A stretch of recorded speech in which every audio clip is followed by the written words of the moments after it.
Dari 3 nama calon presiden antara Ganjar Pranowo, Prabowo Subianto, dan Anies Baswedan, cuma Anieslah calon presiden yang paling rapuh saat ini.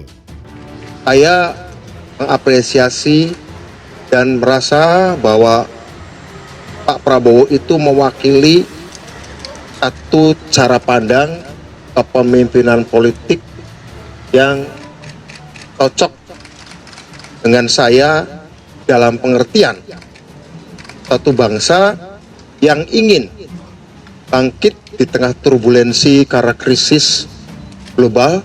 Karena itu biasanya butuh pemikiran dari dua tipe orang, satu intelijen, satu aktivis.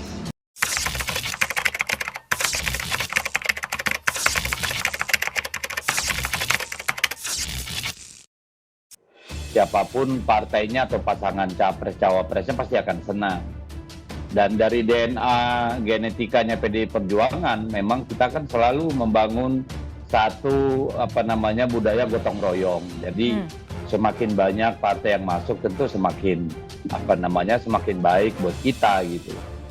Dan sejak awal saya sudah mengingatkan Anies, ketika angin pilpres semakin dekat dan semakin kencang, bisa jadi kapal-kapal pengusung Anies akan oleng dan pecah berantakan ketika waktunya pendaftaran.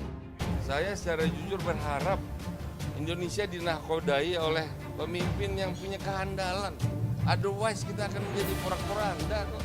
Secara jujur, secara objektif, saya melihat figur itu ada di Pak Prabowo. Dan Anies akan ditinggal sendirian karena tidak ada komitmen yang kuat di antara mereka bertiga. Masalahnya memang Anies hanya mau jadi calon presiden, nggak mau jadi yang lainnya.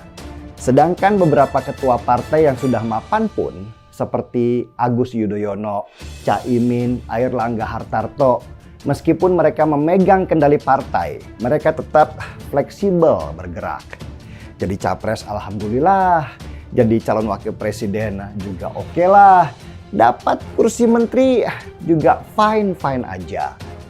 Kalau Anies Baswedan tuh nggak mau, ambisinya dia harus jadi calon presiden, sehingga menyulitkan gerakan partai-partai pengusungnya yang bernaung di bawah payung koalisi perubahan.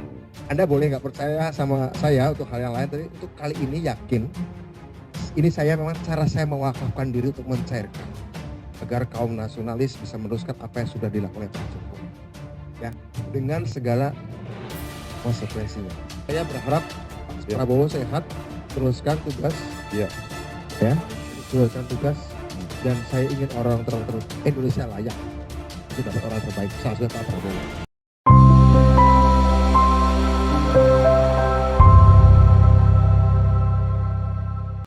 Meski hasil survei selalu di posisi bunyi, dua fakta ini jadi bukti Jokowi ingin jegal Anies di Pilpres 2024. Upaya penjegalan bakal capres koalisi perubahan Anies Baswedan oleh Presiden Joko Widodo diungkap jurnalis senior Hersu Bino Arif menyodorkan kedua fakta.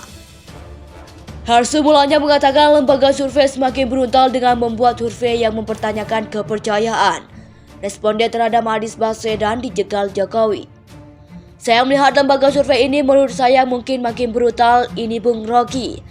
Karena ada satu survei yang dilakukan, indikator ini saya baca agak terheran-heran. Ucapnya ketika berbincang dengan pengamat politik Rocky Gerung.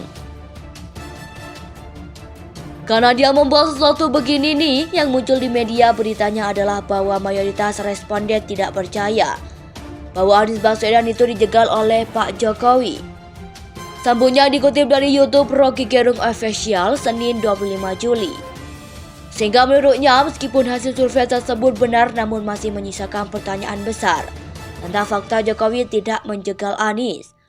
Pertanyaan saya, oke, kalau kemudian katakanlah begitu, atau betul yang kita surveinya percaya, tapi apakah itu menghilangkan fakta bahwa Pak Jokowi itu menjegal Anies Baswedan? Ucapnya.